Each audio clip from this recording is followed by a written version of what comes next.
নমস্কার দর্শক বন্ধু, আশা করি সবাই ভালো আছেন।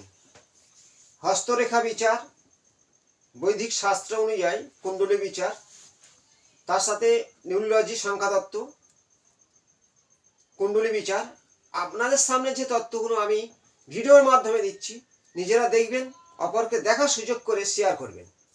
তাতে আমার আগ্রহে আরও প্রচুর বিভিন্ন গোপনীয় তত্ত্ব আছে আমার সাথে তুলে ধরবো। জ্যোতিষশাস্ত্র মহাসমুদ্র, একটা কানা আমরা কিন্তু জানি না, এখনো শিখছি।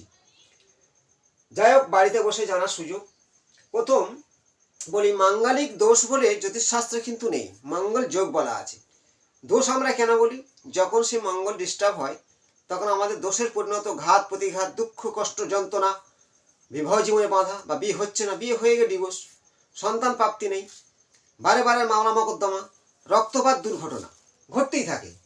সেটা এক নম্বর পয়েন্ট হলো মঙ্গলের কারণে। তাহলে মঙ্গল আমাদের ভালো থাকলে আমরা যে কোনো পুজো আস্তিক করি, যাই করি, আমাদের লাল সিঁদুর, লাল রং, লাল কাপড় কেন লাগে? মঙ্গলের জন্য। তেমনি মঙ্গল খারাপ বুঝবে কি করে? প্রথম, ডেট অফ বার্থ ছাড়া নিজের বাড়িতে দেখুন, 190 ডিগ্রি সূর্য ওঠে, 180 ডিগ্রির মধ্যে আমরা জল ইউজ হচ্ছে, কোনো পাতকোয়া, ড্রেন, টিউবওয়েল, বাথরুম বা ছাদের উপরে নীল কালারের জল ট্যাঙ্ক থাকতেই হবে, আমরা মঙ্গল ডিস্টার্ব হবে। হঠাৎ দুর্ঘটনা, বিবাহে বাধা, সন্তান নষ্ট। এবার বলবো ডেট অফ বার্থের কত ভূমিকা দেখো। নিউরোলজি সংখ্যাতত্ত্ব অনুযায়ী এই যে 1, এটাকে বলা হয় রবির নাম্বার, 8 শনি নাম্বার, 9 মঙ্গলের নাম্বার। তাহলে এখানে যে কোনো ডেট অফ বার্থে একাধিক যদি 9 সংখ্যা থাকে, সেই জাতক জাতিকার মঙ্গল ডিস্টার্ব অবশ্যই হবে। হয় মঙ্গল পাপযুক্ত, মঙ্গল কোনো বিপরীত ঘর দখল করে আছে, মঙ্গল রাহুযুক্ত, মঙ্গল শনিযুক্ত হতেই পারে, বা মঙ্গল ডিগ্রি নেই।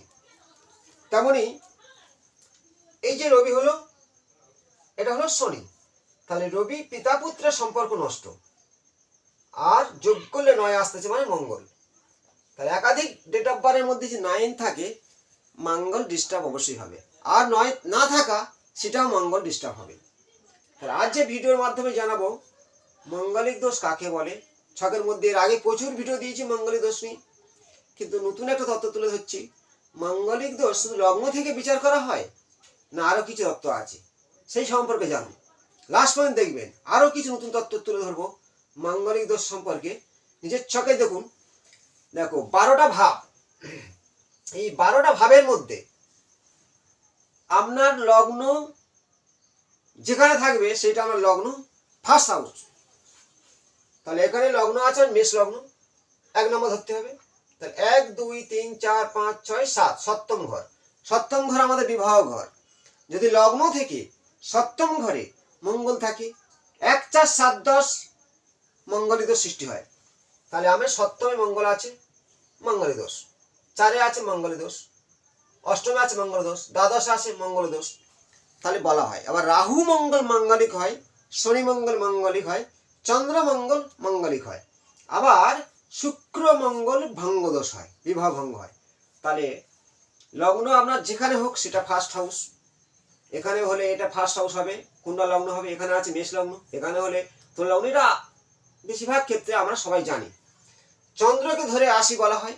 চন্দ্র এখানে আছে মানে সিংহ রাশি, হ্যাঁ তোমার কন্যা রাশি। চন্দ্র যদি এখানে আসে তুলা রাশি হবে, এখানে গেলে মেষ রাশি হবে। চন্দ্রকে ধরে রাশি, লগ্নকে ধরে লগ্ন। চন্দ্র 2.5 দিন পরে একটা রাশি তৈরি করে, একটা ঘর পাল্টাই করে, আর লগ্ন সৃষ্টি হয় 2 ঘন্টা পর পর সূর্যকে ধরে। তেমনি আমরা ছকটা খুলে দেখুন যে আপনার মঙ্গল কত নম্বর ঘরে বসে আছে, কার দৃষ্টি পড়ছে এবং কত ডিগ্রি আছে। দেখা যাক, এই ছকটা হয়ে দেখাচ্ছি। তাহলে ফার্স্ট মেষ লগ্ন, 1 2 3 4 5 6 7, সপ্তমে মঙ্গল আছে। তাহলে প্রত্যেকটা ঘর সপ্তম দৃষ্টি আছে। তাহলে মঙ্গল সপ্তম দৃষ্টি পড়ছে লগ্নের ওপরে, আর লগ্নের তাহলে সপ্তম দৃষ্টি বিবাহ ঘর। বিবাহ জীবনে কি? সপ্তম ঘর থেকে আমরা বিবাহ জীবন বিচার করি, পার্টনারশিপ, বিজনেস। তাহলে মঙ্গল তাহলে কি হবে? ব্যবসা হানিকারক, বিবাহ জীবনে অনেকটা সমস্যা। এই মঙ্গল যদি শনিদৃষ্ট হয়, এখন শনি চলে আসে, তাহলে পূর্ণ আকারে আপনার মঙ্গল দোষ সৃষ্টি হবে। আবার রাহু মঙ্গল যদি একসাথে থাকে তাহলে মাঙ্গলিক দোষ আবার সৃষ্টি হবে, আরো বেশি আকারে হবে। আবার লগ্ন থেকে দ্বাদশ ঘরে মঙ্গল আছে, এই লগ্ন থেকে দ্বাদশ ঘরে মঙ্গল, সেটাও মাঙ্গলিক দোষ। তাহলে আপনার কি মঙ্গল দোষ ছাড়া বাঁচতে পারবেন? অবশ্যই পারবেন। তাহলে আমি লগ্ন থেকে মাঙ্গলিক বোঝালাম। চন্দ্র থেকে মাঙ্গলিক হয়? হয়। চন্দ্র কোথায় আছে দেখে নিন আপনার চকে, এটা কন্যা রাশির ঘর। তাহলে এখানে চন্দ্র আছে মানে কন্যা রাশি। রাশি থেকে, যেমন লগ্ন থেকে মঙ্গল দোষ, রাশি থেকে জানুন।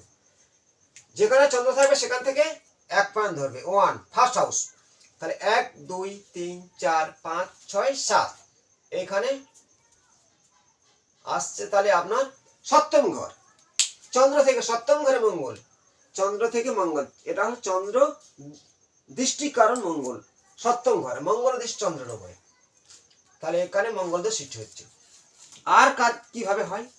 শুক্র দেখো 4 নম্বর ঘরে বসে আছে, তা যথেষ্ট ভালো। 4 নম্বর ঘর থেকে আমার লগ্ন থেকে মেষ লগ্ন ধরি, 1 2 3 4, 4 নম্বর শুক্র আছে মানে শুক্র ভোগী গ্রহ, যৌবন সুখ, প্রেম, ভালোবাসা, সৌন্দর্যের বাহার, ভোগ বিলাসী, গাড়ি। তা 4 নম্বর ঘর থেকে মাতৃঘর, মায়ের শরীর ভালো থাকা, ভালো গাড়ি বাড়ি হওয়া, এই লগ্ন থেকে ধরলে।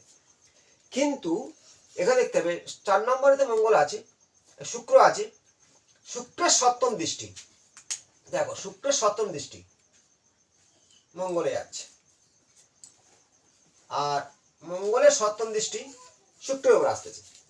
তাহলে সপ্তম দৃষ্টি শুক্র মঙ্গল, এটা মাঙ্গলিক দৃষ্টি বিনিময়, সপ্তম ঘর সসপ্তম বলা হয়, সোজাসুজি। তাহলে শুক্র যেখানে থাকবে আপনার দেখুন ছকে খুলে সপ্তম ঘরে মঙ্গল আছে কিনা, থাকলে আপনার সন্তানের মাঙ্গলিক দোষ আছে, সে নারী হোক বা পুরুষ হোক। কি হবে?